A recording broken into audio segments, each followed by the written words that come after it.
uma questão com a própria imagem gravada, então eu peço que mantenha a câmera desligada.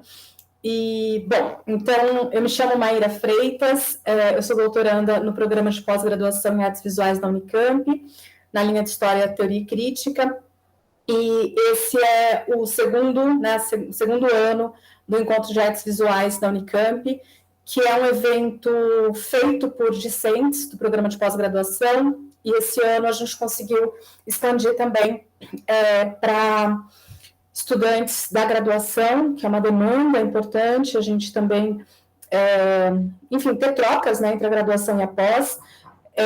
E esse evento, ele incorpora, então, uma proposta de que a gente possa compartilhar as nossas pesquisas, se conhecer, né, quebrar um pouco esses muros, né, da pesquisa muito isolada, da pesquisa como um processo muito solitário. E para além dessas mesas de comunicações, onde a gente fala um pouco das nossas pesquisas, a gente também tem feito esse movimento, né, de chamar professoras e professores do programa e egressos, né? Acho que é um lugar de muito interesse a gente também saber onde é que estão essas pessoas que passaram pelo programa, e o convite para o Tarcísio vem muito desse lugar, né? Tarcísio é professor na PUC Campinas e egresso tanto do mestrado quanto do doutorado, então, para a gente, acho que é um respiro, né? Ver que há caminho na carreira docente, que há caminho na pesquisa, né? Então, acho que vai ser muito interessante, assim, poder ouvir o Tarcísio. Para além das mesas e das palestras, a gente tem produzido uma exposição, que no ano passado, nesse ano, foi virtual, pela plataforma ArtSteps, e que a gente tem aí o desejo, né, de que no ano que vem esse evento consiga ir para o presencial, e para isso também deixo aqui o convite, né, principalmente para quem está entrando no programa agora, que corre junto, que venha trabalhar junto, porque se a gente migrar para o presencial, isso demanda muito mais trabalho de articulação para a construção do evento, e para a construção, para a manutenção da exposição, que eu acho que é um lugar muito importante a gente poder visibilizar mesmo as produções artísticas, para além desses espaços que já estão colocados dentro da instituição e fora. Então, eu vou apresentar o Tarcísio Torres, que é o nosso convidado de hoje. O Tarcísio é professor no programa de pós-graduação Limiar, da PUC Campinas, na área de artes visuais. Ele é egresso da Unicamp, doutor e mestre pelo Instituto de Artes. Na graduação, ele é formado em Ciências Sociais pela USP e Comunicação Social e Marketing pela ESPM. Já coordena, né, há um tempo o evento Redes Digitais e Culturas Ativistas, que é um evento que eu acho que o pessoal do Unicamp também precisa colar, precisa conhecer as produções da PUC, criar esses trânsitos, porque a gente está tão perto, mas ao mesmo tempo tão longe. Para mim tem sido um presente, assim, poder conhecer as pesquisas dos professores e dos discentes da PUC. E recentemente saiu uma publicação, né, 2 volumes, aí imagino que o Tarcísio vai falar disso. E, bom, as pesquisas do Tarcísio passam por várias questões, mas acho que pelo teu Lattes, assim, dá uma situada na questão da cultura visual e a sociologia visual, né, pensar um pouco esse lugar das imagens ativistas.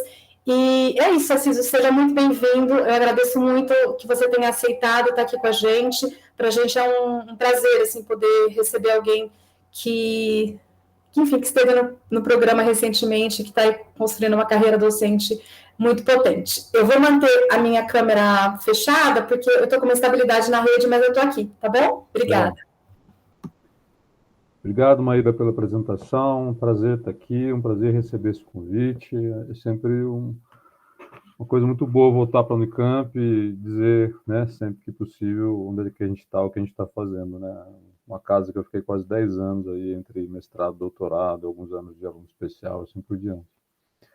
Então, gente, eu agradeço a apresentação que a Maíra fez. Eu fiquei pensando, assim, desde que eu recebi o convite, o que seria interessante, assim, de trazer, do ponto de vista de uma trajetória de pesquisador, mas também de um egresso, né, em artes visuais. O meu mestrado foi em artes, depois, com a reformulação dos programas, eu fui para o programa de artes visuais, que foi, então,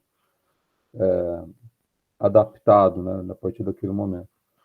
Então, o que eu queria trazer, o que eu pensei, na verdade, são duas perspectivas, né, pensando um pouco a minha trajetória como pesquisador agora, e como recentemente eu fui para Portugal, eu participei de um programa com professor visitante, eu achei que seria legal também compartilhar com vocês o que foi isso, o que eu fiz por lá, e a pesquisa que eu desenvolvi durante esse semestre, que foi agora, foi de fevereiro a julho, eu estive em Portugal, na cidade de Bragança. Tá? Então, antes de começar, eu queria deixar um convite para vocês aqui. São dois convites, são dois links, na verdade. Um que diz respeito ao livro, que eu vou falar daqui a pouquinho, e o outro tem a ver com a pesquisa que eu fiz lá em Portugal, né? Então, quem estiver assistindo pode ir navegando por eles, e aí lá pelas tantas eu vou falar sobre cada uma dessas coisas. No final também, quem chega depois, eu compartilho de novo os links, tá? Eu vou compartilhar minha apresentação aqui.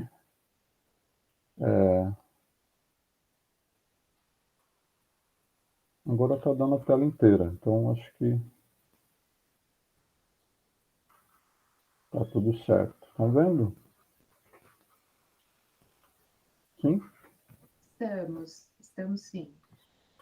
Então, ótimo. Para começar, então, aí a Maíra já me apresentou, eu só queria destacar algumas coisas que eu acho que é super importante. Assim. Durante o doutorado, eu participei de um programa de doutorado sanduíche, e eu fui lá para Goldsmiths College, na Universidade de Londres. Foi pela então chamada Bolsa CAPES PDE, que era uma bolsa do programa, e que, incrivelmente, ela não tinha muito uso, né, por falta de conhecimento, por uma, não sei dizer bem, mas ela não era bem usada, assim, né? Por acaso, na época que a gente foi usar, uma outra pessoa do programa também quis, então houve um rearranjo ali de uma bolsa de um outro departamento, aí a gente conseguiu os dois ir ao mesmo tempo. Mas, via de regra, não era uma bolsa muito utilizada. Essa bolsa agora se chama PDSE, eu não sei como é que estão os trâmites no departamento com relação a isso, mas eu só queria apontar que assim, essa mobilidade que eu fiz lá em 2011 foi fundamental, assim, tanto como, né, na minha trajetória de doutorado, como pesquisador. Assim, me abriu muito campo para uma coisa que cada vez mais está sendo cobrada de nós, enquanto pesquisadores, que é a internacionalização. Então, ali foi no começo dessa história, né, eu tive a sorte de cair num instituto muito bacana, que está ligado à Universidade de Londres, mas tem uma vida própria, né, com uma pesquisa muito dinâmica, muito criativa ali, em torno dos programas de pós-graduação que existe ali no Goldsmiths. E até hoje eu carrego um pouco dessa história, sim, é uma coisa que, né, para o bem e para o mal, né? Pensando um pouco das questões de decolonização, que a gente às vezes se assusta, porque se tem um currículo tão grande, as pessoas reparam muito nisso. Né? Então, a gente também tem que pensar que lugar é esse. Né? Mas, de qualquer forma, me ajuda até hoje, sim, porque coloca, né, coloca uma dimensão diferente. Assim, eu acho que pudesse indicar que todo mundo que está fazendo pós-graduação pudesse fazer um período de pesquisa, mesmo que fosse curto, assim, de 4 meses, alguma coisa assim, isso faz muita diferença, né, para a carreira que você vai seguir daqui em diante. Existe, né, principalmente no departamento, possibilidades para isso, tá? Então, uma coisa que eu queria chamar a atenção, hoje eu estou, então, como docente no PPG LMA, na PUC, também dou aula nos cursos de comunicação ali.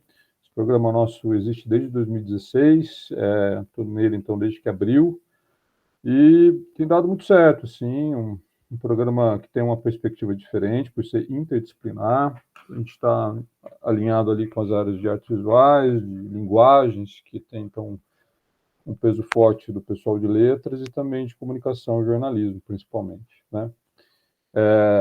Então, o meu lugar sempre foi esse, assim, né? A Maíra apresentou um pouco o meu currículo. Eu tenho uma formação bastante híbrida, assim, né? De ciências sociais, de comunicação, e toda a formação em artes e artes visuais. Então, sempre pensei nessa perspectiva, assim, né, muito pouco disciplinar e vendo um pouco essa potência da área interdisciplinar, que no Brasil, só para vocês terem uma ideia, é a maior área da CAPES, são mais de 370 programas de pós-graduação, dos quais quase metade disso são programas da área de humanas. Então, o evento dessa área, que é o Coninter, ele é muito rico, sim, porque traz uma diversidade muito grande e principalmente um desprendimento com relação a algumas amarras que algumas áreas disciplinares têm. Portanto, é um lugar, né, que eu também convido, né, por mais que algumas áreas se coloquem como interdisciplinares, elas sempre falam de um lugar específico, assim. E a área interdisciplinar, ela tende a desamarrar algumas coisas e a partir disso, esse é o potencial dela principal de criar conhecimento a partir dessas interfaces com outras áreas, né? E aí uma experiência que eu vou contar, por isso que eu coloco aqui também, tem a ver com o fato que eu fui professor visitante do Instituto Politécnico de Bragança, como uma experiência recente, e é uma pesquisa que está bastante fresca ainda assim com relação às coisas que eu fiz, eu quis também trazer para vocês aqui um pouco disso, tá?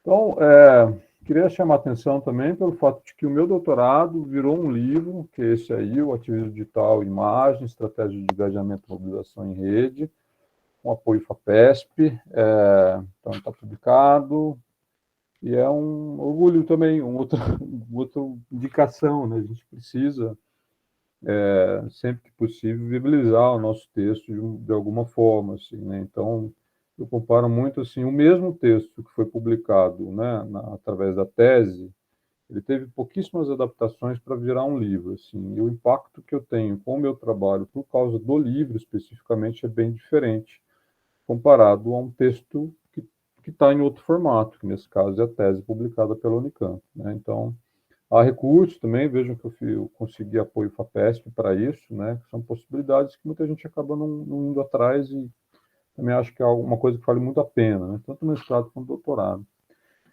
Aqui é um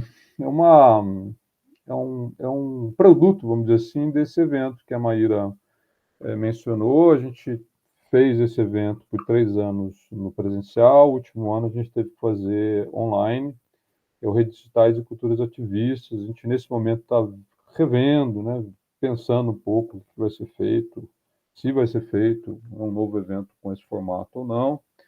Mas, de qualquer forma, para pelo menos encerrar esse ciclo, a gente resolveu fazer uma coletânea, né, chamando os autores que participaram da última edição, em 2020, para contribuir com o texto.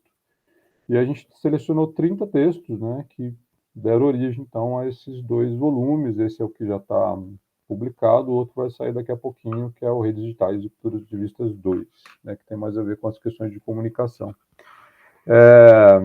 E aí, o primeiro link que eu deixei aí no chat tem a ver justamente com a página da editora, que vocês podem baixar um PDF gratuito, tá? Fica aí a dica.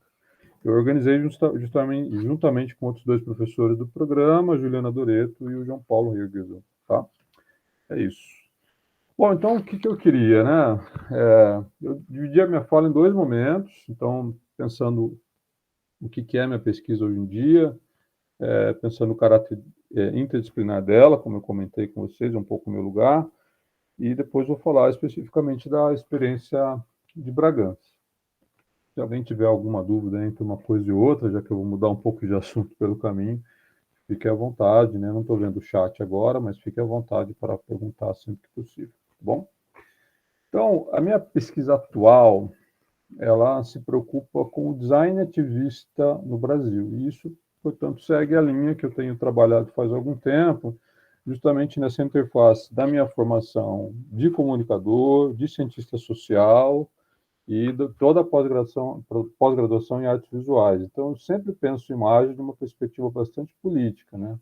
Seja do ponto de vista das artes ou de outras áreas que têm uma interface com isso, né? E faz um tempo que o design no Brasil ganhou uma perspectiva bastante interessante de ser observada, né? Por mais que a gente esteja falando de movimentos sociais, e o que principalmente as narrativas progressistas estão nos apresentando, elas cada vez mais têm sido carregadas por uma proposta visual bastante interessante, que é o que eu tenho trabalhado aí pelo menos nos últimos 2, 3 anos, de observar os movimentos e os fenômenos em torno disso, né? Isso tem uma origem assim, muito clara, e isso tem a ver com a iniciativa do Mídia Ninja de criar o que eles chamam de uma frente específica para isso, como tem outras frentes lá, que tem a ver com produção cultural, com jornalismo independente, assim por diante. Eles criaram uma frente lá em 2018 para trabalhar especificamente com design, né? E foi criada uma rede, então, que ela tem hoje, pelos números deles, cerca de 4.000 pessoas que colaboram pelo Brasil todo, que tende a produzir conteúdos em design de forma espontânea, ou mesmo através de incentivo do próprio Mídia Ninja, quando eles vão lançar chamadas específicas que têm a ver com algum assunto urgente, ou uma pauta anual, como a gente vai ver aqui, e é isso que eu tenho me interessado, assim, né? E isso está fazendo aniversário, porque a coisa começou basicamente ali nas eleições de 2018, quando a coisa ficou bastante polarizada, e esse movimento, então, fez a frente visual, vamos dizer assim, do movimento, então, que se apresentava ali pela esquerda. Então, assim, para a gente apresentar um pouquinho o que é o Design Ativista no Brasil, ela é uma frente, como eu disse, do Mídia Ninja, bastante organizada, tem lá uma articulação. Eu consegui participar do evento do ano passado, o Encontrão, que aconteceu ano passado, já de forma presencial, e consegui ver as dinâmicas muito fluidas, muito positivas, assim, que reverberam um pouco a maneira como o Mídia Ninja trabalha, né? Então, não sei se todos conhecem a nave coletiva, que fica ali perto do bairro da Liberdade, em São Paulo. É um lugar bastante inspirador para se pensar produção de cultura, transformação social, movimento social, um lugar muito pulsante, assim, para se visitar. Quem tiver interesse, aconselho piamente, assim, a passar uma tarde ali para perceber de perto como é que essas coisas funcionam, né? É uma estrutura incrível, e por ali eu consegui também perceber como é que o Mídia Ninja trabalhava as questões de design. Então, esse movimento acontece a partir de uma página no Instagram chamada Design Ativista, justamente, e a hashtag Design Ativista, que é, enfim, qualquer pessoa que tem interesse em trabalhar o movimento vai usar a hashtag e assim por diante, né?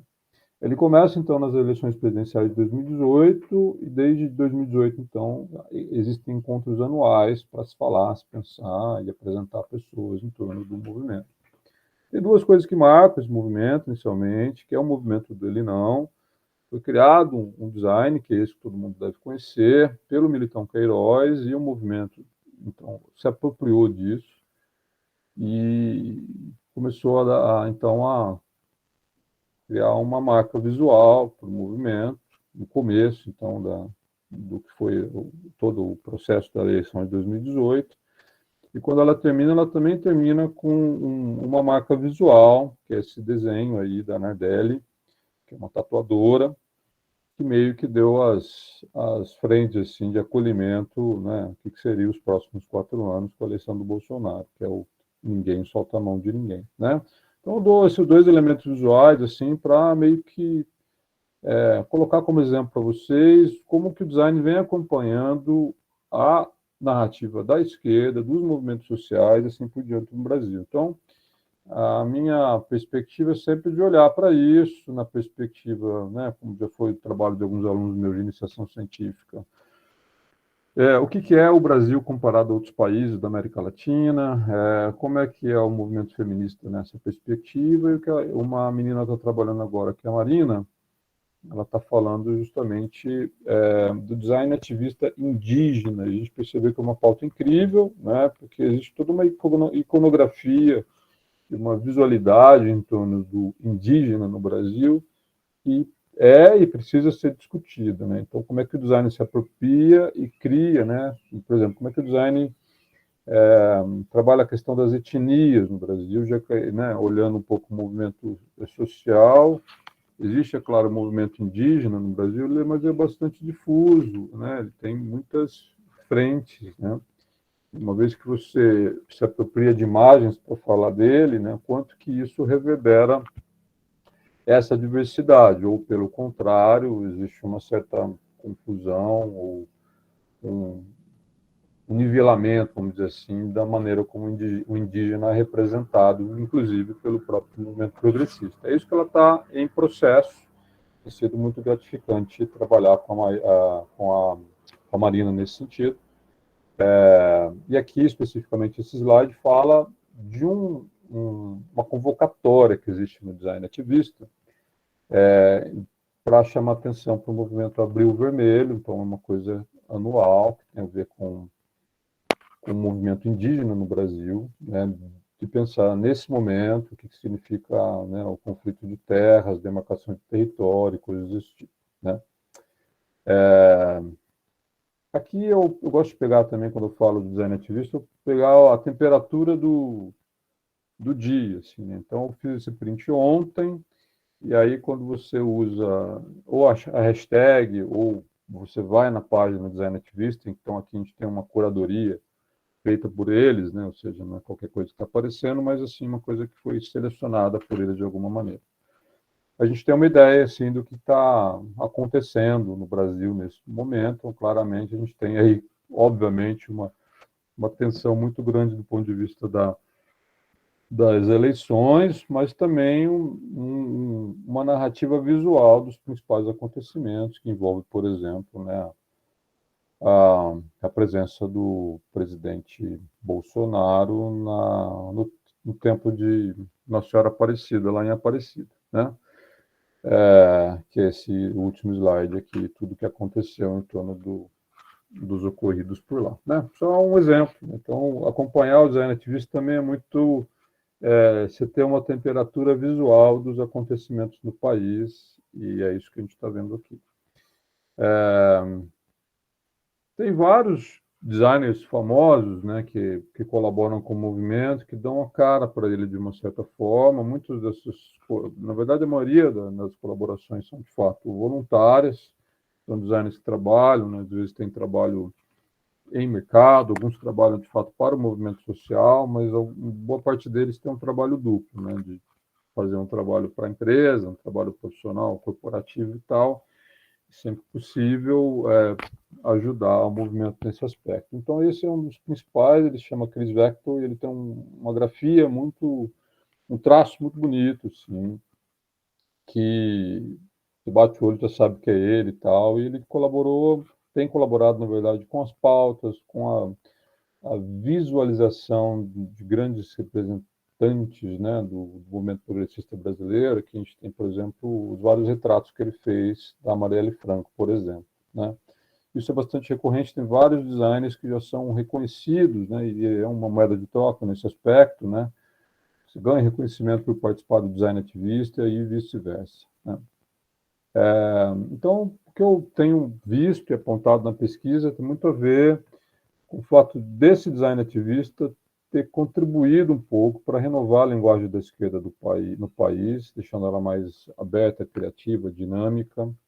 Isso claramente, por exemplo, vamos falar aqui da candidatura do Boulos, há 2 anos atrás, para a Prefeitura de São Paulo, que claramente criou uma empatia boa com o público jovem, né?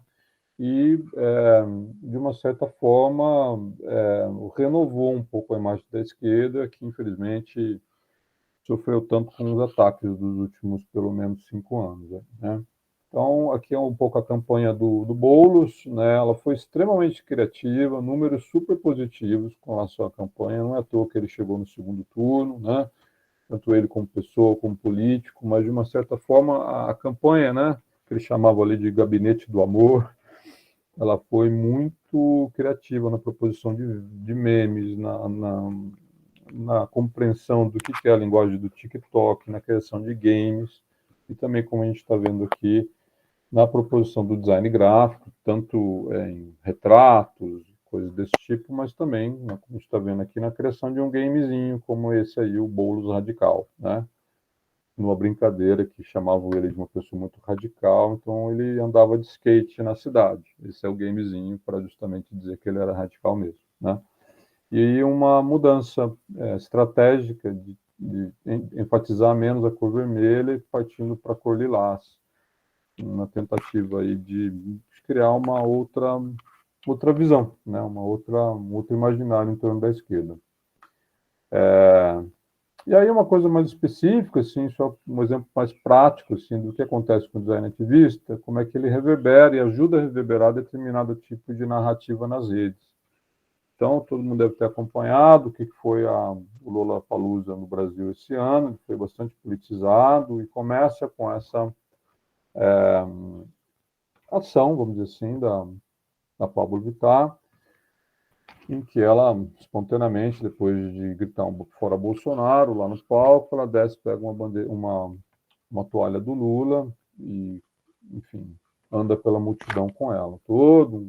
Uma discussão foi criada em torno disso, da politização ou não do evento, e ela abriu espaço para que a manifestação política fosse muito clara ao longo do evento. Várias outras manifestações de outros artistas foram no mesmo sentido, né? deixando bem claro qual era o tom do evento.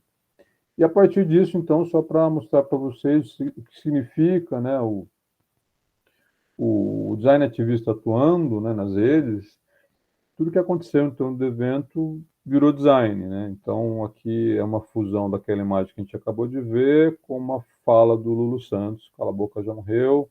Aqui também é o mesmo autor que fez lá o design do Ele Não, do lado direito, e outras coisas desse tipo aqui, Lula Palusa, Lula Lula, assim por diante, né? Então, só para dar um exemplo do que significa um pouco, né, na linguagem das redes, né, esse movimento tão intenso do design ativista que ajuda, né, de uma certa maneira, a criar ou intensificar determinadas narrativas que estão aparecendo com vídeos e outras coisas no TikTok, assim por diante. Então, o campo de ação deles é bastante no Instagram. O que a Marina está vendo é que, a gente está acompanhando isso com pesquisa, é que, de uma certa forma, quando você vai, por exemplo, para o design ativista indígena, ele também acompanha o movimento social. Então, no caso específico do movimento indígena, ele tem uma visibilidade, né, por interesses óbvios do exterior, e a gente tem acompanhado que esses designers que são criados para o movimento indígena chegam junto, né, então colaboram também para se criar uma outra identidade com relação ao que é o movimento indígena do Brasil, né? Então, a gente tem visto como é que a mídia internacional multiplica um pouco essas imagens, né? É isso que a gente está trabalhando. Bom, é isso, assim, com relação à minha pesquisa, dar um panorama para vocês. Mas, em termos de aprofundamento, eu queria compartilhar com vocês a outra pesquisa que eu fiz. Esse aqui é um pouco as referências que eu estou usando nessa pesquisa primeira. E a outra pesquisa, que é essa que eu acabei de fazer, enfim, terminei os textos que estão ligados a ela agora, então estou com bastante vontade de falar um pouco sobre isso também. E também contar um pouco dessa experiência, né? Eu participei de um programa de professor visitante lá no Instituto Politécnico de Bragança, em Portugal. Foi um edital que a gente se candidatou. E aí eu, uma outra colega, Paula Musara, fomos selecionados para esse edital. E aí nós fomos, então, eu para a cidade de Bragança, ela para a cidade de Mirandela, ambos para o mesmo instituto. E aí, chegando lá, eu continuei como professor na PUC, né? Continuei com as minhas orientações, as minhas atribuições de pesquisador, e me afastei das aulas. Então, o vínculo continuou, mas a aula mesmo eu fui dar lá. Eu atuei na graduação de arte e design dele. Mas, chegando lá, eu recebi o desafio, então, de que eu precisava, né? Haveria interesse deles que eu contribuísse de alguma forma com uma pesquisa. E tentando aproximar um pouco do que eu tinha em mãos, que é um pouco essa questão do design ativista, com o que eu estava percebendo lá, né? E aí eu fui notar que os muros da cidade, justamente porque eu era talvez estrangeiro, estava conhecendo a cidade naquele momento, me pareciam muito interessantes. Tem muitos sinais, muitos códigos, muita informação que eu resolvi investigar. E para isso, né, assim, a gente também precisa se apoiar um pouco nos métodos que a gente tem dentro do campo das artes ou das visualidades, né, para também fazer valer o nosso trabalho. E foi isso que eu fiz, né? Fui observar se tinha ali algum método específico que fosse interessante para olhar os muros daquela cidade de forma a concluir algumas coisas ou tirar, de fato, produzir conhecimento a partir daquilo que eu estava vendo, né? E aí eu resolvi, então, fazer uma coisa que se chama de mapeamento visual da cidade. Então, só para contextualizar um pouco para vocês aí, o que é a cidade de Bragança? Ela tem 35 mil habitantes, mais ou menos. Para Portugal, não é uma cidade pequena. As cidades lá são, né, pra ter uma ideia, o Porto tem 200 e poucos mil habitantes. Junto lá com a Vila Nova de Gaia, é mais ou menos isso. Então, duas cidades de um polo bastante urbano de Portugal, tem 500 mil habitantes. Então, ou seja, o segundo maior espaço populacional de Portugal tem isso. Enquanto que o resto das cidades, elas são, nesse porte, um pouco maiores, né? Então, não estava uma cidade necessariamente pequena, mas bastante interiorizada, como vocês estão vendo ali, né? Quase Espanha já, e que tinha, né, nela, né, a presença do Instituto Politécnico de Bragança, que por si só traz, né, recebe 9 mil alunos. E isso tem um peso, né, se você compara com a quantidade de pessoas que moram na cidade, muito grande. E o que me interessou muito, foi uma das coisas mais ricas, na verdade, dessa experiência, de pensar que 38% de todos os estudantes eram estrangeiros, com as maiores concentrações de africanos, do Cabo Verde, São Tomé e Príncipe, principalmente, Angola também, e Brasil como segunda comunidade principal, né? E outra coisa que me chamou muita atenção, que uma cidade pequena como essa, ela tem cerca de 10 museus. Tem um centro de fotografia, tem o Museu da Máscara e do Traje, que fala muito das tradições específicas daquela região, tá? Principalmente do Natal e do Carnaval. O Centro de Arte Contemporânea Graça Moraes, o Museu de Abade Bassal e o Museu Militar, que é o Castelo de Bragança, basicamente. Então, uma riqueza muito grande, com verba, né, com recursos para se fazer muita coisa. Então, qualquer, né, iniciativa para criar agitação cultural na cidade era bem-vinda. Então, os resultados da pesquisa também foram apresentados nessa perspectiva e a intenção era contribuir um pouco para, enfim, para que a cidade pense um pouco sobre justamente essa produção cultural que ela incentiva, né? E aí, como eu disse, eu fiz um mapeamento visual da cidade, eu fiquei quase 2 meses tirando foto e tagueando elas no mapa, com tudo que é vídeo interessante no que diz respeito ao grafite. Ela não tem essa diferença que a gente tem aqui, quando a gente chama de grafite, quando a gente chama de pichação. Lá eles chamam tudo de grafite. Quando a gente fala desse grafite, que é o nosso grafite, eles chamam de grafite visual, ou seja, é um painel mesmo, com proporções artísticas para diferenciar da pichação, né? Então, tinha um pouco essa dificuldade com as linguagens, né? E por isso até que eu estou grafando aqui na forma internacional de se falar em grafite, né? A gente usa 2 termos no Brasil, no resto do mundo essa diferenciação não ocorre. Mas, de qualquer forma, era isso. Eu fui lá os adesivos, os stencils, né, e outras coisas que estavam nos muros. Tinha o que me chamava muita atenção era um incentivo próprio da prefeitura para que houvesse isso, né, que poderia ser interessante do ponto de vista turístico, para a renovação do espaço da cidade, assim por diante, mas também tinha muita coisa espontânea, né, e legal, que também era super interessante de observar com relação a isso. Então, foi isso, fiz as fotografias, montei um álbum, depois eu criei um mapa virtual para tentar compreender essas imagens dentro do mapa da cidade, né? Então, o que a gente consegue perceber no primeiro momento que tinha muita coisa ligada às tradições do folclore da cidade, boa parte dessas coisas fomentadas, incentivadas pela prefeitura, entre outras coisas, por um festival que ocorre lá todo ano, um festival de street art, em que os artistas são, de fato, convidados e pagos pela prefeitura para fazerem os painéis, né? E as outras coisas, né? Os pichos e tudo mais, e eu quis olhar como é que essas imagens estavam dialogando e que campos de tensão eram possíveis de ser percebidos com relação a isso.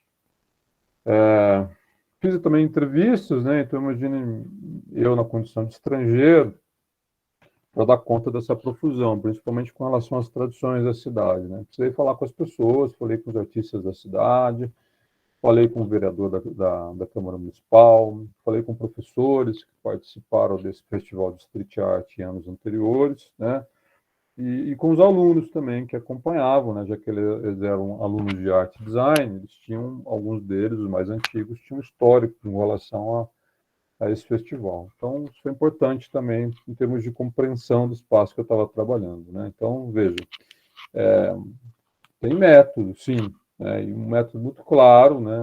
É importante que a gente enfatize isso sempre que a gente for trabalhar, né? Ou defender alguma coisa que esteja ligado à nossa pesquisa, né? Então, trabalhei com revisão bibliográfica, né? Li muita coisa a respeito de grafite em Portugal especificamente, né?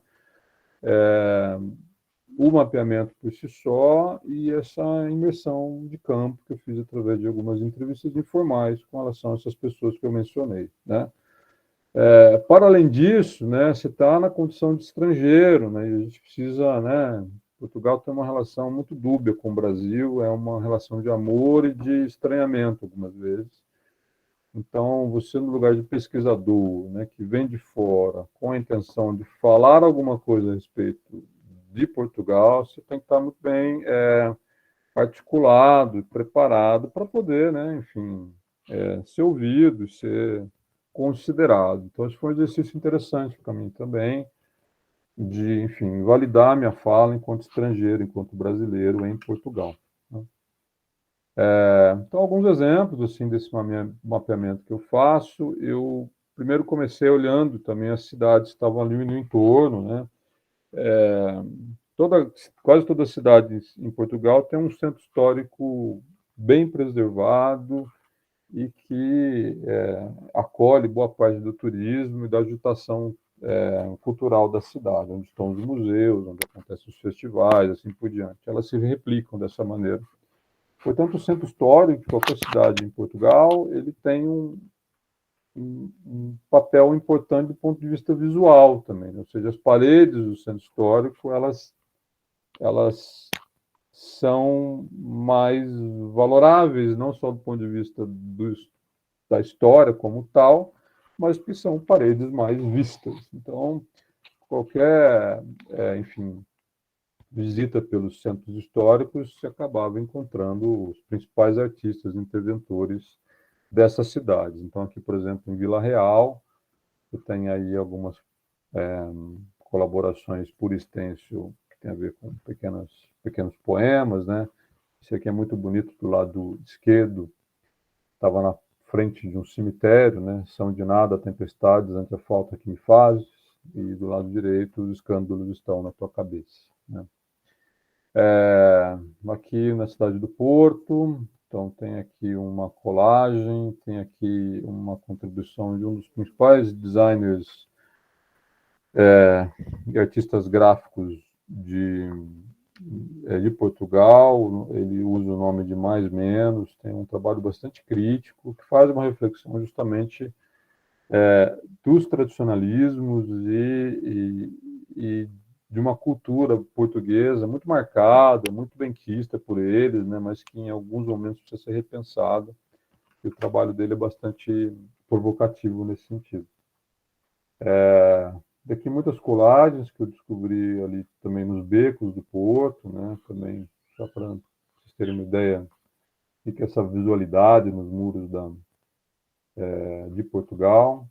Aqui os stencils, que são bastante marcados aí por essa crítica anticapitalista, antissistema, né?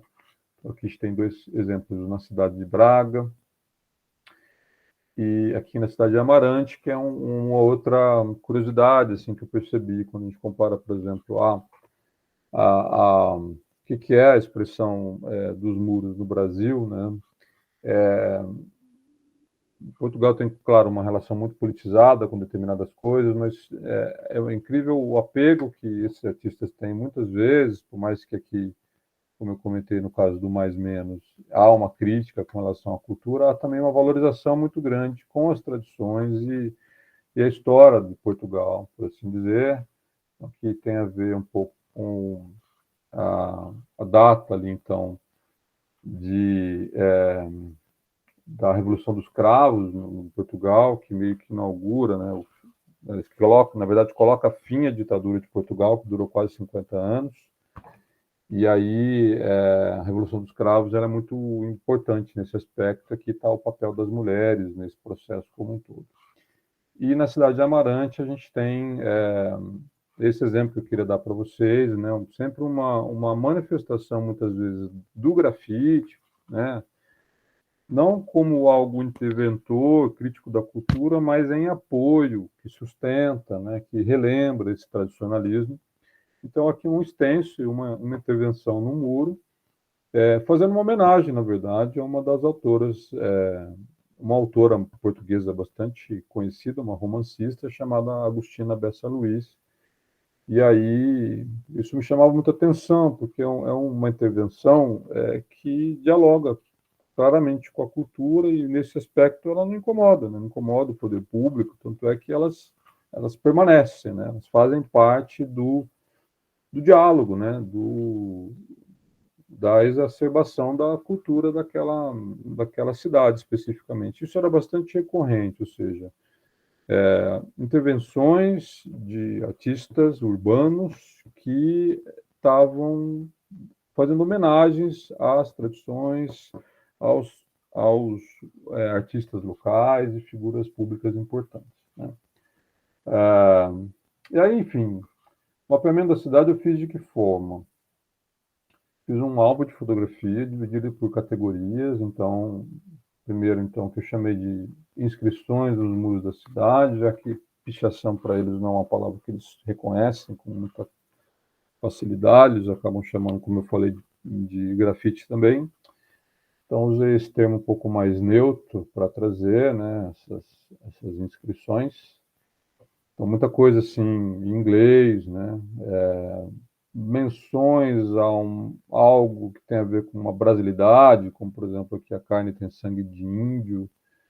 Com certeza isso não é uma preocupação portuguesa, né, mas que diz respeito, obviamente, a alguma questão em torno do Brasil. Enfim, nem guerra entre povos, nem paz entre classes sociais, justiça e assim por diante.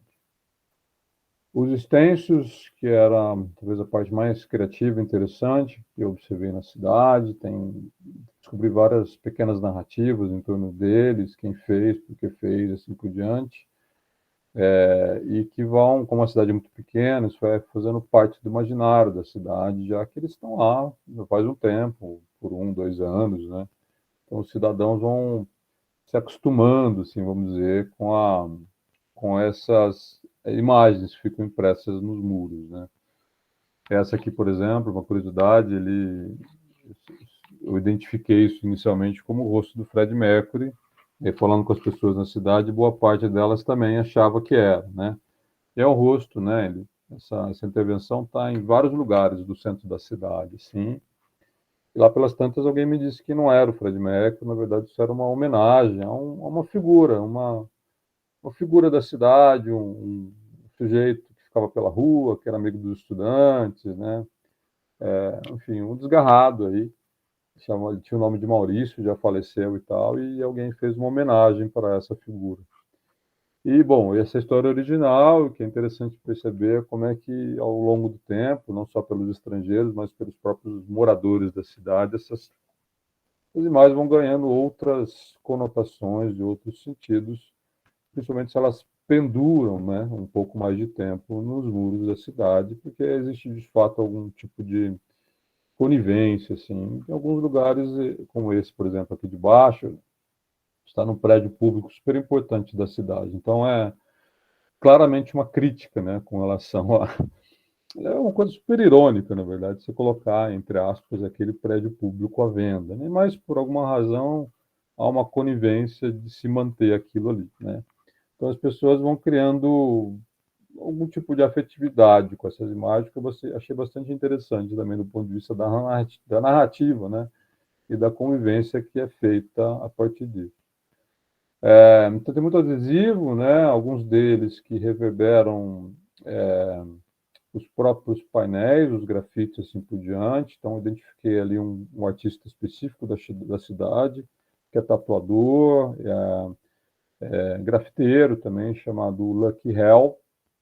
E o trabalho dele tem muito a ver com essa coisa aqui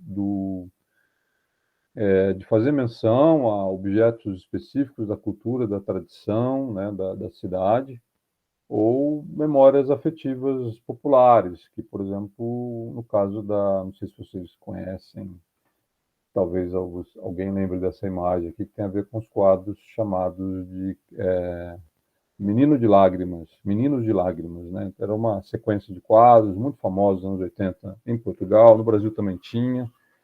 Isso ficou no imaginário, assim, um pouco da população portuguesa, porque quase toda a família tinha um quadro desse em casa. E aí ele faz algumas intervenções, tanto em adesivo como também em grafite, fazendo essa menção ao imaginário popular, assim, nostálgico da cultura portuguesa. Enfim, os adesivos tinham muita informação, foi uma parte difícil assim, de eu tentar conseguir criar um elo, assim, vamos dizer assim, com relação aos códigos que eles estavam criando, né? E o grafite artístico, então, como eu comentei, muitos deles foram fomentados através de incentivo público, né, através de um festival de street art especificamente. Incentivo, por exemplo, a melhoria visual de alguns bairros populares. Então, aqui são prédios populares, né? Eles chamam lá de bairro social. E aqui a intenção especificamente do grafite era de, enfim, melhorar o bairro visualmente. Então, até ficou lá um convite para que eu depois acompanhasse uma pesquisa de campo um pouco mais aprofundada com relação à relação da população com esse tipo de intervenção, né? Que os artistas vão lá, têm um contrato, fazem a intervenção e vão embora. E a população que de fato convive, né, com essas imagens durante muito tempo, e tal. E aí ficou, né, não deu tempo, mas eu até queria de repente fazer um trabalho de campo mais específico para pensar essa população nesse bairro em relação com as imagens que ficam ali, que elas convivem com essas imagens durante muito tempo, né? E aí a gente também tem por todo Portugal, né? É bastante recorrente esse tipo de ação, mas em Bragança, pelas dimensões da cidade, ficou bastante evidente também, né? Bom, e aí também tem aqui nas caixas de luz, principalmente no centro da cidade, intervenções específicas que tinham muito mais a ver com a tradições, né? Cultura, o folclore da cidade especificamente. E aí o mapa interativo também me ajudou a pensar o que dialoga com o que, né, do ponto de vista das visualidades da cidade. E aí, para qualquer cidadão, me deu um trabalho bom também, porque eu tive que taguear e colocar uma pequena legenda para cada um deles. É uma fotografia de um tempo, né, que é o primeiro semestre de 2022. Ao longo do tempo, esse mapa também vai ganhando alguma valia, porque possivelmente essas imagens, essas coisas todas vão desaparecer, porque estão na rua. Então, pelo menos uma fotografia naquele momento na cidade ficou como um registro. E também de pensar esse interesse muito grande dos grafiteiros, né, dos pichadores, do poder público em torno do centro da cidade também, né? O link que eu mandei para vocês no começo da apresentação dá acesso, então, ao site que eu criei para essa pesquisa. Vocês podem visitar o álbum e esse mapa interativo. Acho que é interessante vocês terem uma noção do que se trata, o que foi fazer isso, né? Do ponto de vista do trabalho, né, de campo, e enfim, toda a trajetória que eu fiz ali. Que é, então, esse o site do O que Dizem os Muros de Bragança, né? Me ajudou muito, né, do ponto de vista de pesquisa e de extensão.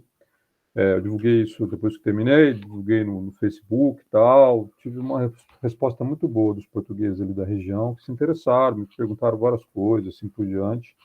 Acho que é um papel um pouco nosso também, né, de como é que você devolve isso, não necessariamente só para a academia, mas vendo que isso era uma coisa que poderia interessar ao cidadão comum da cidade, eu resolvi também divulgar com intensidade isso nas redes sociais, que foi bem interessante, a gente teve um bom resultado, assim, de resposta do cidadão comum, né? Do, de proporcionar um olhar assim que, enfim, estão tão acostumados com o cotidiano que de repente alguém de fora apresenta uma nova perspectiva, né, dessa narrativa que para quem está de fora talvez seja até mais evidente do que para quem que convive com isso na cidade desde sempre. E aí os apontamentos da pesquisa, né? Então o que eu percebi, né? Como é que você dá então uma condição lógica para essa profusão de imagens, né? Então, eu fiz uma análise considerando questões regionais que eu observei, nacionais e internacionais, né? Do ponto de vista regional, daí considerem que eu apresentei isso para o diretor do Museu de Arte Contemporânea, para os pesquisadores de arte visual e professores ali do IPB, né? Diretores de centro, enfim, tivemos uma finalização importante do ponto de vista institucional dessa pesquisa. Então, tive que afirmar determinadas coisas com muito cuidado, assim, justamente para ganhar legitimidade na minha fala, assim, considerando o meu lugar de brasileiro, de estrangeiro e tudo mais, né? Então, o que eu apontei para eles, que, enfim, eu consegui ver, do ponto de vista regional, um incentivo muito grande, né, dos elementos da cultura local, da história, das tradições de Portugal, né? Então, isso foi feito tanto do ponto de vista institucional, como também de forma espontânea, como eu comentei ali com o Lucky Hell, né, o grafiteiro que faz adesivos que fazem menção a essas tradições e a história da cidade. Isso é interessante, assim, porque no Brasil a gente tem um pouco isso, mas de forma mais difusa, não está tão marcado assim esse apego às tradições, à história especificamente, né? Principalmente quando é feito de forma espontânea. E aí, do ponto de vista do nacional, ou seja, quando você sai dessas questões mais de cunho tradicional, e no Portugal tem muita tradição, cada vila tem lá um artesanato, uma fantasia, né, uma culinária muito específica, isso eles são muito apegados com relação a isso. Mas quando você vai para o ponto de vista nacional, você já começa a perceber algumas questões de tensão, principalmente a quantidade de imigrantes que existe, né, na comunidade, aliás, na comunidade europeia, mas especificamente em Portugal, mas coisas mais gerais, assim, como, por exemplo, o envelhecimento da população, que é algo que aparece nos muros, é uma coisa recorrente, muito presente como preocupação econômica, de políticas públicas, de incentivo à migração e assim por diante, né? Mas, assim, quando a gente percebe, né, que de 35 mil habitantes, né, 9 mil deles são estudantes, dos quais 30% são estrangeiros, então a gente está falando de quase mais de 3 mil estrangeiros, né, boa parte deles negros, né, que circulam, que ficam na cidade, vários acabam, depois dos estudos, acabam ficando na cidade. Então, você tem uma comunidade estrangeira bastante grande na cidade e todo esse incentivo com relação às tradições, ao nacionalismo, a um jeito português de ser, não leva tão em consideração essa presença muito forte dos imigrantes, né, dessa população que vem para estudar e acaba ficando na cidade. E aí você acaba percebendo alguns campos de tensão, né, porque, enfim, você tem uma população grande que não se sente incluída, né, nessa narrativa das tradições e do orgulho de ser português, né? E aí o que eu apontei é que, assim, é preciso pensar, né, a oferta de cultura na cidade também nessa perspectiva, né, pensando que ali, pelo menos mais, na verdade, 10% da população, ela não é integrada nesse processo, né, e tem muito apego específico às tradições portuguesas específicas, que eu tive muito trabalho, inclusive, para me atualizar, entender o processo no tempo que eu fiquei ali, né? Então, a questão de integração cultural, né, que foi que eu apontei. E, portanto, Quando você vai para a questão internacional, obviamente tem uma discussão ali que está muito presente com o que se fala, né, do ponto de vista europeu, com relação a coisas que afligem a todos. Então, narrativas que têm a ver com o antissistema, com o anticapitalismo, o antirracismo, e também, especificamente em Portugal, questões de precarização de salário, né, de trabalho, assim por diante, né? Como tem muito brasileiro por lá, vira e mexe eu via também alguma coisa específica ligada ao Brasil, né, ao Lula, ao Bolsonaro, assim por diante. Com relação ao mapa que eu fiz, porque ele foi interessante, né? Então, primeiro, para observar como é que o centro da cidade ainda ele é importante, pensando que essa pesquisa, se ela fosse replicada por outras cidades portuguesas com a mesma perspectiva, eu chegaria a conclusões bastante similares, né? Porque o centro ainda é a mola propulsora, assim, do ponto de vista visual dessas cidades, tanto para turistas como cidadãos, né? As paredes têm valor midiático, isso se percebe pela disputa, né, que existe por esses espaços oficiais ou não, né? E isso também se dá nessa disputa entre narrativas bastante harmoniosas, acolhedoras, festivas, né? Durante o verão lá, é uma festa atrás da outra, isso reverbera um pouco na maneira como essa visualidade aparece, mas também as críticas ao sistema, né, a coisas que são muito delicadas, eles não gostam de falar, mas isso claramente existe, questões de racismo, de misoginia, né, de xenofobia, né, que os muros acabam sendo um espaço para se expressar isso, já que no cotidiano, né, no dia a dia, dentro da própria universidade, não é um espaço em que há muita discussão em torno disso. E aí, enfim, esses são os dois links que eu comentei com vocês. Eu queria só finalizar aqui, então, dizendo que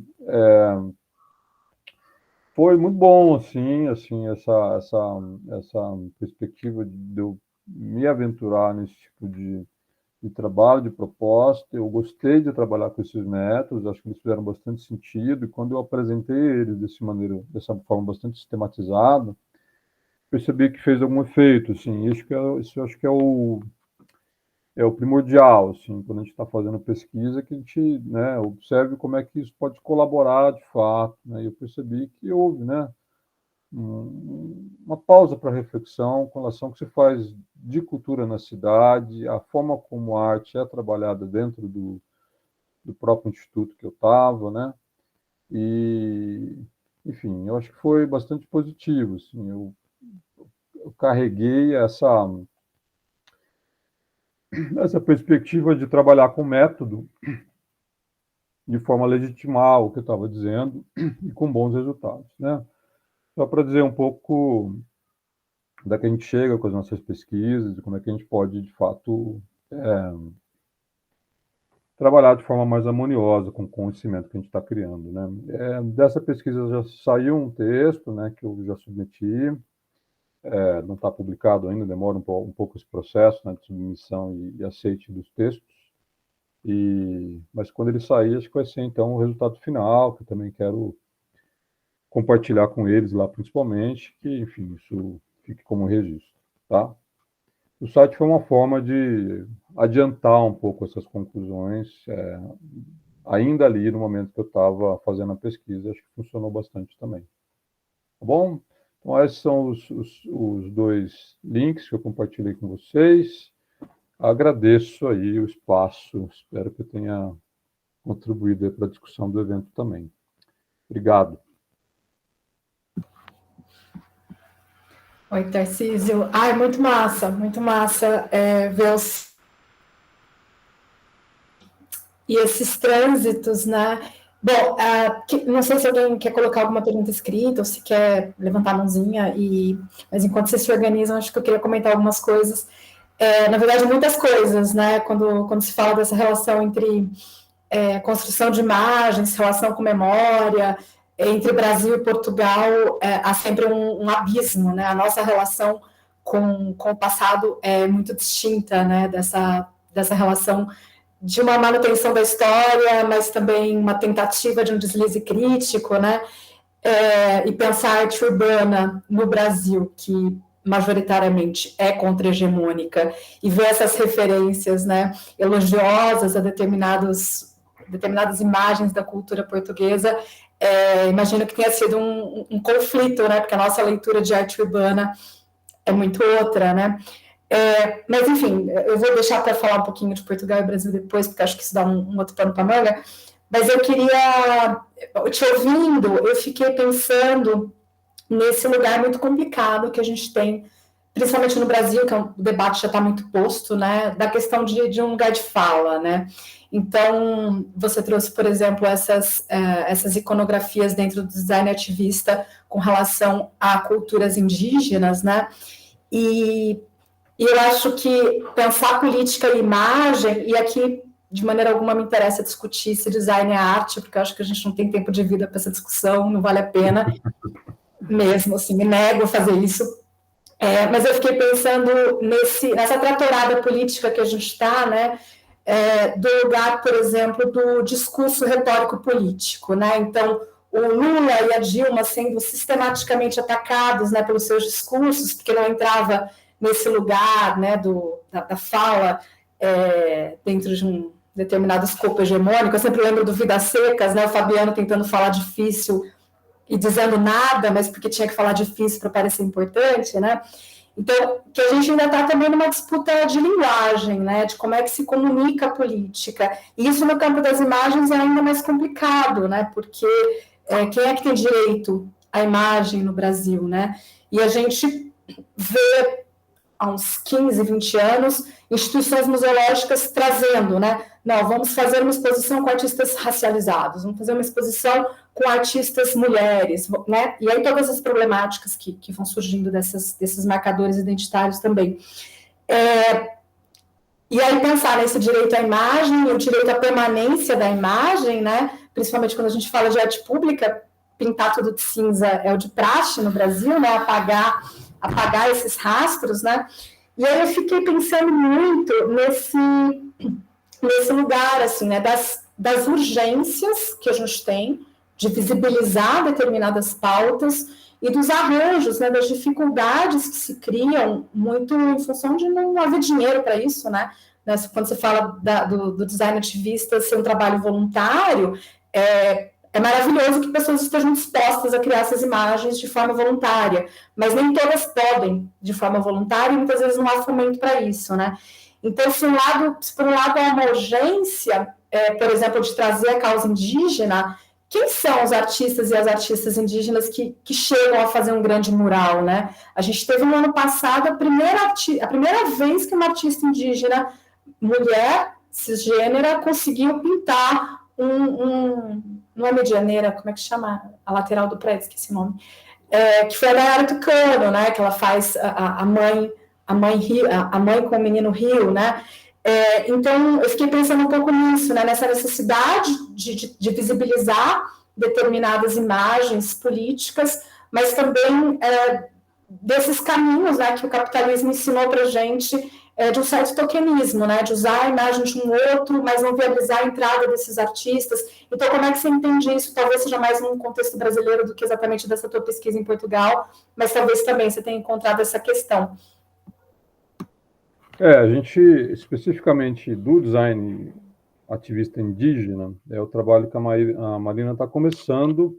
A gente já tinha identificado essa imagem que você comentou, da Nara Tucano, né, justamente esse painel. Aí acho que chama Medianeira mesmo, né? Pelo menos aquele filme argentino tem esse nome. Eu acho que tem algumas coisas que a gente está começando a pensar, então talvez eu fale alguma bobagem aqui, mas a gente está tentando localizar um pouco justamente quem são os principais nomes, né, tanto do ponto de vista do movimento social, como também de artistas ativistas indígenas, né? A Nara Tucano já aparece como uma dessas figuras, e já tem, ela especificamente, uma inserção bem forte no campo das artes tradicionais, né? Isso é uma coisa, acho que é uma discussão também, né? Então, ou seja, para criar uma legitimização sua, né, nas redes, enquanto indígena, quais são os caminhos que você vai chegando, né? especificamente no caso da Nara, é muito isso. Assim.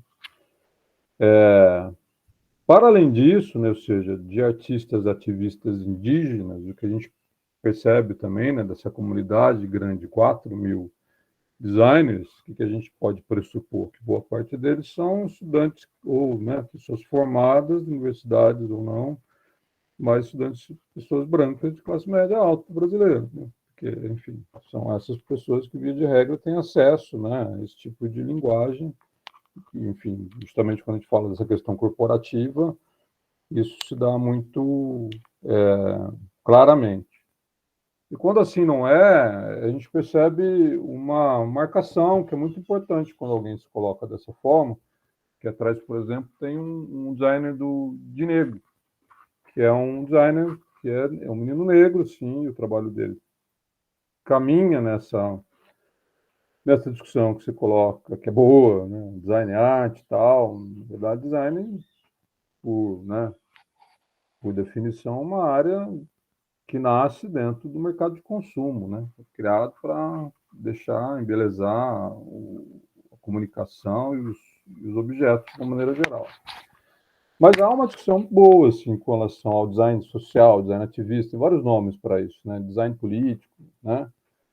Que vem do próprio design, né? De pensar o design para além de especificamente uma coisa que vai servir ao consumo e ao embelezamento das coisas, né? E com muita pesquisa em todas as áreas, né? Uma área complexa, né? Porque ela junta muita coisa, né? Então você precisa delimitar onde você está querendo chegar. A discussão, quando vai para produto, por exemplo, ela é muito forte, assim, né? Ou seja, um design que vá ajudar as pessoas a economizar, né?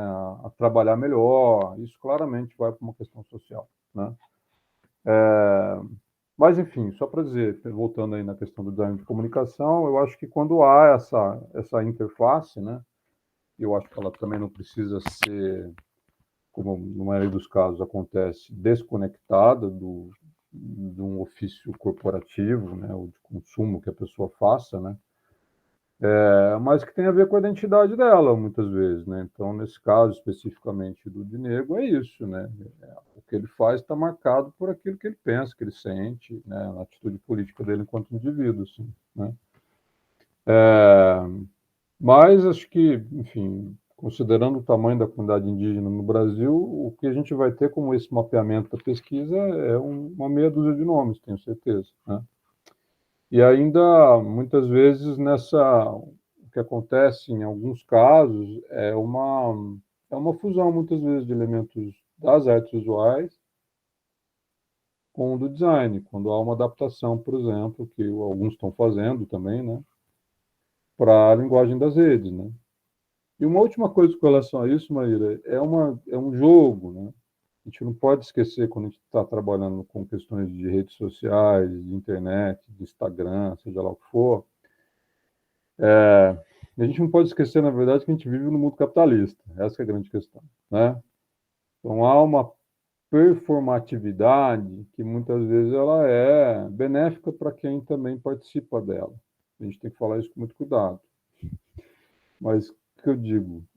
A página do Design Ativista hoje, por exemplo, ela tem mais de 300.000 seguidores. Deixa eu me atualizar com o número aqui para vocês. Mas, assim, é um lugar de visibilidade. Então, se você, por alguma razão, é escolhido pelo design ativista com um design que é interessante, então eu vou repostar a sua arte, porque ela tem 243.000 seguidores, essa página do Design Ativista. Então, quando eu escolho você, o teu trabalho, como um trabalho que representa aquela chamada pública, ou sei lá, né, alguma coisa que está chamando a atenção do ponto de vista político naquele momento, eu claramente dou visibilidade, né? Se boa parte dessas pessoas que trabalham tanto do campo de vista profissional, mas também ativista, né? Obviamente que há uma moeda de troca nesse sentido, né? O que talvez ajude a gente a pensar um pouco a quantidade de pessoas que colaboram com o movimento. Não só, mas também né? E que bom, né?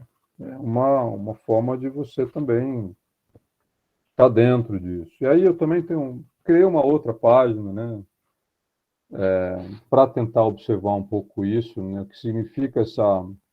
É uma questão mais de comunicação, assim, mas eu queria compreender um pouco melhor o que significa ser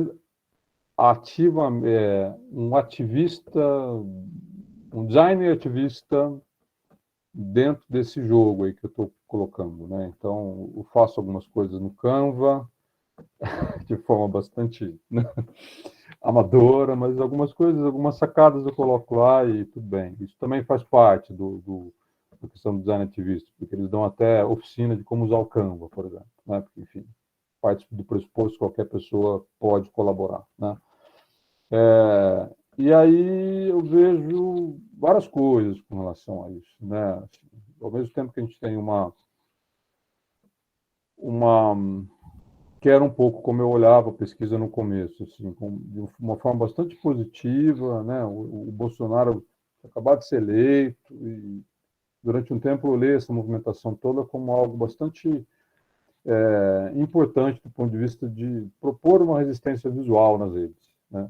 Mas as redes estão completamente embebidas com relações em torno dos algoritmos e das bolhas e quem consome de fato essas imagens, né?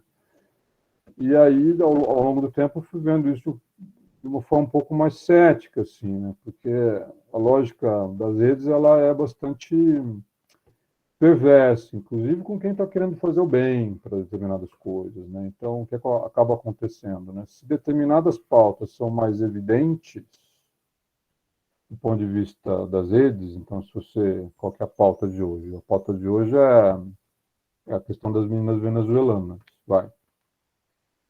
Se você buscar alguma coisa ligada ao design ativista hoje, sei lá, 85% das produções, sei lá, vão estar ligadas a esse assunto. Porque é o assunto que vai te colocar nos top trends, percebe? Que vai te dar mais visualização, que vai te fazer ganhar seguidores, percebe? Então tem uma coisa meio perversa que ninguém consegue escapar da própria lógica da qual essas redes são criadas. Elas são feitas para isso.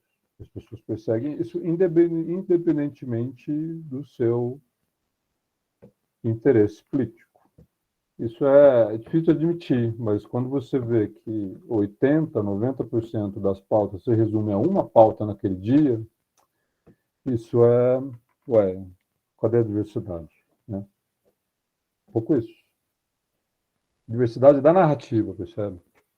Porque, assim, chamar a atenção para a questão da questão das meninas, por exemplo, claro que é óbvio que é importante, né?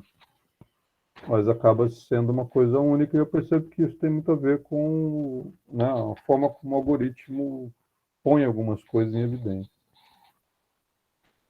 Enfim, comecei falando de uma coisa e terminei de outra, mas as coisas estão conectadas, né?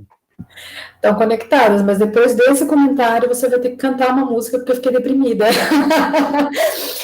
Não, mas você tem razão, a visibilidade ela é toda manipulada, né? Se a gente pensar no próprio circuito museológico da arte, as agendas estão postas, né? Não entram, é difícil furar institucionalmente. Né? E aí a gente está falando do mundo real e não do mundo das máquinas, que é muito mais fácil de controlar, né? Hilda, vamos lá. Primeiro, eu queria te parabenizar, Tarcísio, pela fala. Obrigado. Muito, gostei demais de ouvir tudo. Inclusive, já me deu algumas ideias. Assim, é tão bom, né? Ouvir a gente já começar a querer fazer coisas. Que bom. Você acabou já falando algumas coisas agora nesse seu comentário sobre o design ativista, né? Achei muito bonito, né? Pensado para ser bonito e feito por pessoas que você vê que entendem de imagem e tal. Me pareceu um pouco, são duas questões que eu tenho para você. A primeira é essa, né?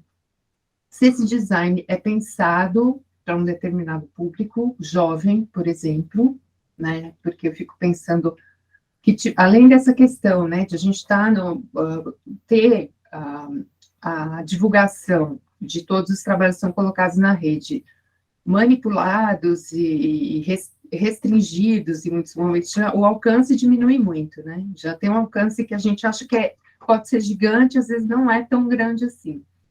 Porque eu fico pensando muito na questão, eu pesquisei brevemente sobre como esse design é feito do outro lado, sabe? Por causa de um artigo que eu escrevi para uma disciplina. E parece que tem um gosto pelo grotesco, assim, e pelo feio. Eu não sei se você tem contato com esse tipo de produção, eu acho que ela não é uma produção tão rica quanto essa que você mostrou, né?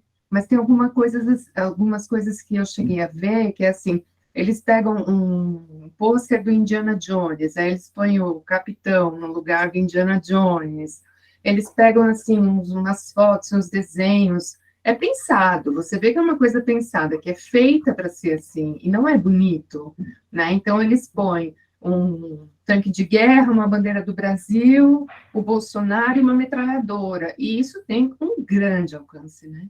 Nas redes de WhatsApp. E é meio uma coisa meio obscura, assim, né? Uma internet meio obscura, e isso tem um alcance muito grande, que é um pouco a estética do feio, como isso tem uma aceitação, né? Então, eu queria saber duas coisas, assim, o design ativista, ele é feito por jovens, ele é pensado para jovens, porque me parece pode ser uma estratégia também, né? Ou pode ser só um fato, ou pode ser uma impressão minha. E essa questão, se você tem contato com esse outro lado da produção, assim, né? De uma estética bizarra, pensada para ser bizarra, e que tem um efeito muito grande. É isso. Legal, Ildo. Obrigado pela pergunta. É, Não. eu consegui perceber. Assim, na rede é mais difícil você perceber a idade das pessoas, né? Mas quando eu fui na nave coletiva o ano passado, já falei para vocês que vocês têm que ir lá, que é muito legal. Tem várias coisas, tem exibição de cinema, tem show, né? Para além do encontro especificamente, tem muita coisa funcionando lá. Para quem tem interesse um pouco saber como que a mídia ninja atua, entender as redes e o que eles fazem ali, é um lugar fabuloso.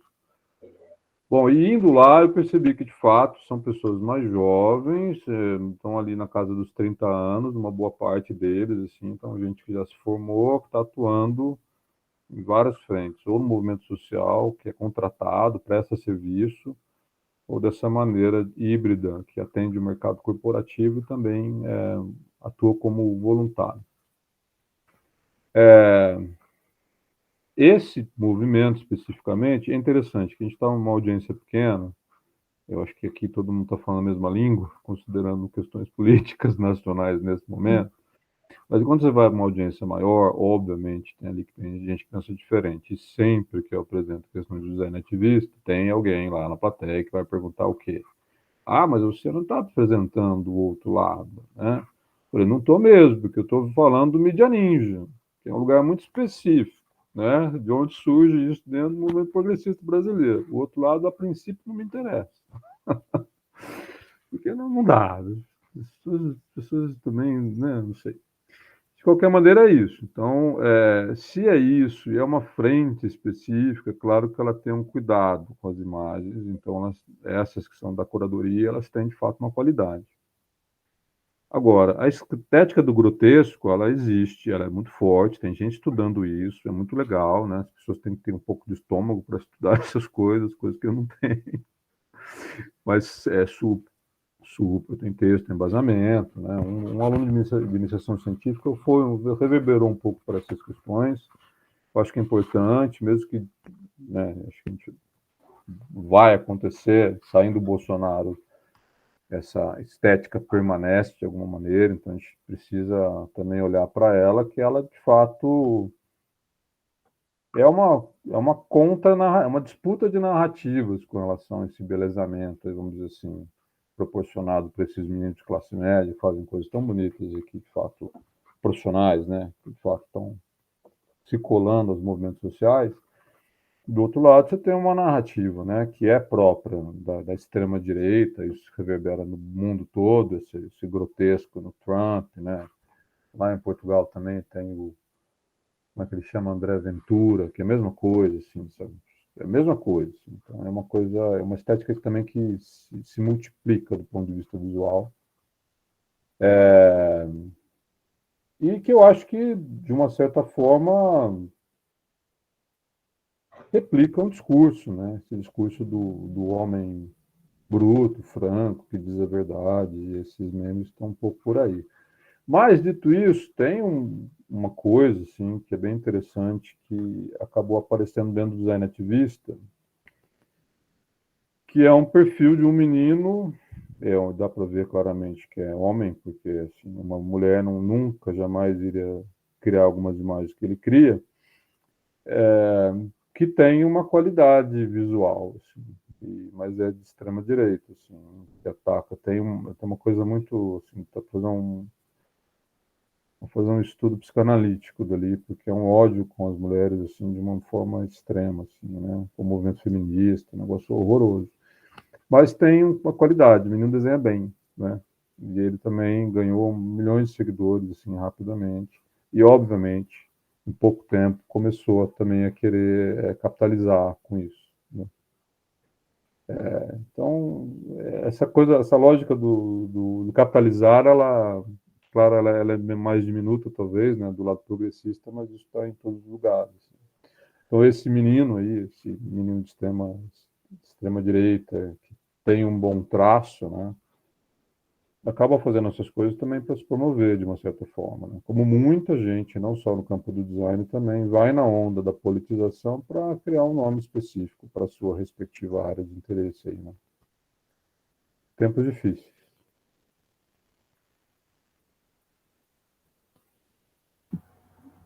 E aí, gente, a gente está se encaminhando para o fim do nosso tempo. O fim do nosso tempo, o fim dos tempos. Alguém quer fazer algum comentário, alguma pergunta?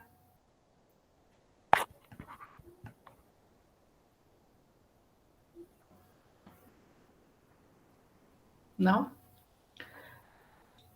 Então, eu vou fazer só um comentário sobre o Brasil e Portugal, porque esse assunto atravessou a minha experiência. Você começou falando, né, dessa experiência de internacionalização que você teve no doutorado, chamando atenção também para essas bolsas, que muitas vezes ficam ociosas. Eu notei de 2019, quando entrei no doutorado para cá, que esse contexto mudou, as pessoas estão muito atentas aos processos de internacionalização, acho que é esse desejo avassalador, né, de fugir desse Brasil atual. Então, realmente tem tido muita concorrência, mas é importante dizer que essas bolsas existem, e agradeço de você ter chamado a atenção para isso, porque, de fato, é uma demanda, né, de que a gente internacionalize os nossos currículos, e os exercícios de deslocamento, eles são sempre importantes, né, para a formação. E aí você comentou, né, que ao mesmo passo que teve importâncias positivas, também outros traços, né? E eu fico pensando nessa tua experiência, né, de professor visitante em Portugal, desse exercício, né, de como é que a gente pode chegar em um lugar que fomenta, né, uma determinada colonialidade do saber e se inserir, e conseguir propor qualquer coisa e ser legitimado como produtor de saber, né, e não como essa lógica, né, sempre do sul replicando conceitos. E aí você chamou a atenção para a questão da decolonialidade e de como é que isso nos atravessa, né? Eu fiz graduação em Coimbra e eu sempre me lembro que a única disciplina de música que não falava de música europeia se chamava músicas étnicas. Enquanto isso é perturbador, né? Completamente perturbador para qualquer possibilidade crítica a uma hegemonia do saber. E aí você vai trazendo, né, essas imagens que se constroem nas ruas portuguesas e que são, de alguma maneira, até muito ordenadas, né, perto da nossa estética urbana, porque, por exemplo, uma cidade como Campinas, a gente tem, acho que um grande mural ali Ixi, eu sou péssima com o nome de ruas, mas enfim, uma grande avenida, acho que tem uma única grande medianeira, né, com esse grafite, que é até curioso eles chamarem de grafite artístico, né, como se outra coisa não tivesse uma dimensão artística ou estética. Mas a gente tem muito picho, a gente tem muita intervenção no ponto de ônibus, né, a gente tem essa profusão de imagens e que nas cidades portuguesas acaba tendo um certo condensamento, né? Então, eu acho que é muito interessante a gente pensar essas relações, né, entre ocupação visual urbana no Brasil e arte urbana e essa forma mais disruptiva, né? Porque eu acho que a gente realmente, por não ter uma cultura do fomento público à arte urbana, a gente vai e faz, né? Então, eu não sei assim, como é que você percebeu essa prática, né? Numa cidade pequena, onde você roda a cidade e vê tudo, o quão disruptivas são essas imagens, se a gente comparar com o tipo de estética, ou até mesmo de episteme da arte urbana, da visualidade urbana que a gente tem no Brasil, assim, como é que ficou isso para você? Se tem em Portugal, eu não sabia dessa história de Coimbra, Maíra. Você fez a graduação toda? Eu fiz estudos artísticos. Ah, muito bom. Então, tem uma história um pouco assim, começa lá em Lisboa, né? Mais ou menos, teve lá uma discussão de se dar um lugar específico para arte urbana em Portugal. Aí criou-se lá uma galeria a céu aberto, chama Galeria de Arte de Lisboa, uma coisa assim, que é uma rua com os muros. E a partir daquilo ali, então, começou a se legitimar o grafite em Portugal e, no segundo momento, utilizar isso de uma maneira mais específica do ponto de políticas públicas. E aí, Lisboa, isso reverberou, isso está no país todo, né? São as prefeituras que incentivam os artistas, isso gerou, né, os próprios prefeitos e vereadores falam, né, um mercado de arte urbana bastante crescente em Portugal, o que projetou, inclusive, alguns artistas, inclusive nessa cidade aí de Bragança, o Lucky Hell, né, segundo os relatos lá, antes desse tipo de fomento, era um artista bastante local, assim, sem muita visibilidade. Então, os prefeitos e os vereadores se gabam, assim, no sentido de que esse tipo de política pública também fomentou aí sei lá, um número de pelo menos uns 30 artistas, assim, de renome em Portugal que hoje são reconhecidos, né? Mas justamente por isso, porque há um fomento negociado, né, com relação ao poder público, essa arte ela não é disruptiva, né? Ela é muito comportada, ela basicamente faz menção às tradições, ao folclore, aos instrumentos musicais, ao artesanato das suas respectivas regiões, né? Então serve muito mais para uma questão sei lá, de orgulho nacional, mas também para identificação turística, né, dos principais elementos de interesse naquela cidade, né? Um pouco isso, sim. Então, com relação à primeira parte da sua pergunta, nós precisamos criar esse lugar, assim, né? Então, sair de Portugal querendo estudar mais o quê? O Brasil e a América Latina. Nós precisamos valorizar muito, assim, o que a gente tem, tanto do ponto de vista do que nós temos como produção, como também dos autores que nós temos, né? E com isso a gente se legitima. E nesse aspecto, né, eu acho que foi um grande desafio que não é natural, isso é uma experiência muito pessoal, assim, né? Mas assim, a princípio você não sente assim uma vontade, um interesse pela troca, assim, é muito mais uma coisa do tipo o que nós te oferecemos e como você pode usufruir disso, assim, né? E ao longo do tempo eu tive que ir mostrando então que o interesse da nossa parte é a troca, né? E que nós temos muito a contribuir com relação a isso, né? Então é isso eu percebia na Inglaterra, mas a Inglaterra é diferente, ela é muito mais como cosmopolita, os ingleses perceberam há muito tempo que a internacionalização também para eles é um grande mercado, assim. Então, a forma como eles recebem o estrangeiro e a maneira como os assuntos regionais são trazidos para a academia no Reino Unido é muito diferente. Eles já são acolhidos com propriedade. Então, o sujeito sai do Japão, vai lá querer estudar alguma coisa da Ásia, ele é acolhido, tem um lugar, né? Em Portugal, não. Então, essa brasilidade, apesar de haver muita troca, principalmente da cultura popular, da música, da novela, essas coisas que a gente sabe, né? Ela não existe necessariamente no campo acadêmico, assim, né? Então, por exemplo, uma coisa que eu achei importante de fazer foi de politizar o debate no design, no curso de design, que era onde eu estava, assim. Então, foi muito legal, foi muito rico, porque os meninos estavam no último ano, assim, vendo o design ainda de uma forma muito comportada, né? E eu trouxe todo um arcabouço teórico, mas também prático, para pensar como é que você politiza a área, né? Foi muito rico, assim. Então, quando os professores viram o que eu estava fazendo com os alunos, e o que eles estavam respondendo, né? Então, assim, como é que você vai falar com uma menina branca de classe média alta portuguesa? Como é que você politiza a vida dela? Pô, só falar dos tradicionalismos, do machismo e do que se espera de uma mulher branca em Portugal. Pronto, e as meninas trouxeram trabalhos incríveis, assim, com relação a isso, entendeu? Mas não estava dado, eu precisei trazer essa politização brasileira, de uma certa forma, para agitar o debate ali. Isso eu acho que é muito legal, e aí acho que isso foi positivo, mas não foi uma coisa que foi natural, tive que ir mostrando e abrindo espaço para isso. Assim. Acho que o nosso lugar é esse, seja lá onde a gente for, enquanto brasileiro, nós temos isso. Né? Tem um texto aqui, Maíra, do Zé Neto. Eu vou ler do José Neto aqui. Ele falou, bom dia, parabéns pelas pesquisas, Tarcísio. Ambas são bastante interessantes. Penso nos desdobramentos desse movimento de design ativista na nossa linguagem visual, dada que grande parte dos designers trabalham na área.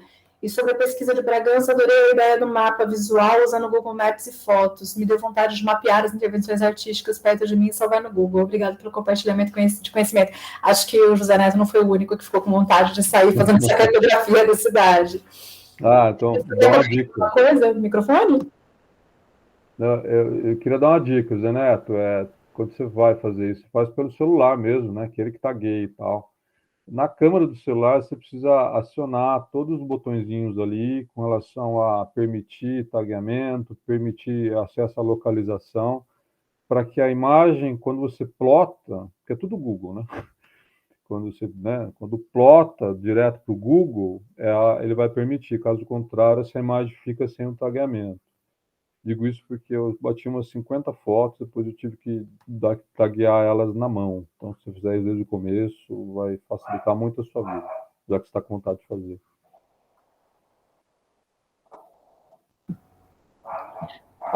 Dicas preciosas, porque a gente sempre apanha do material, né? Isso, é isso.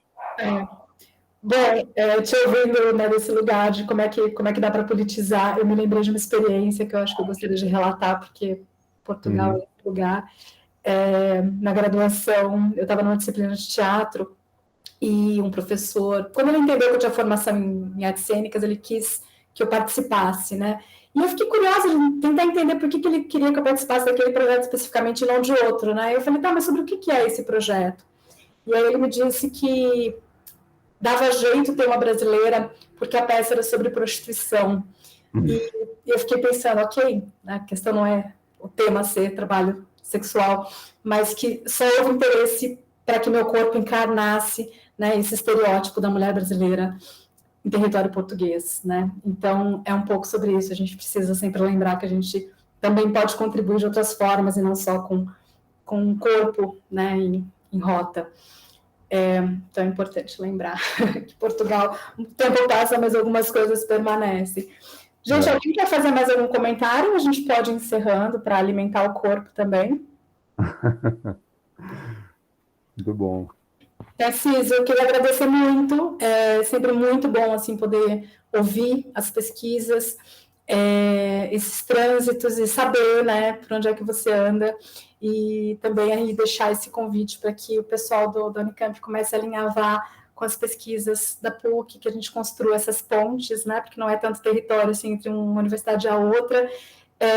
E agradecer a tua generosidade na partilha, inclusive acho que você podia escrever um tutorial de como é que faz essas capturas aí, porque eu não entendi, mas eu quero entender. E aí coloca aí pra gente em algum lugar e a gente vai compartilhando, porque eu acho que dá um super pano para jogo, assim, mapear essas cidades, essas imagens e ir pensando junto.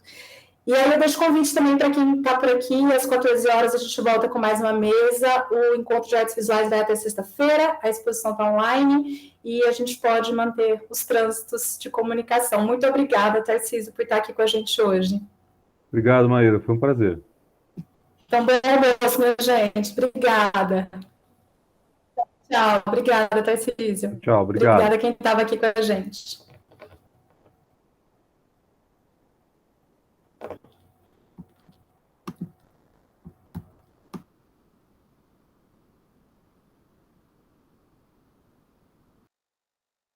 Parada a gravação. Posso?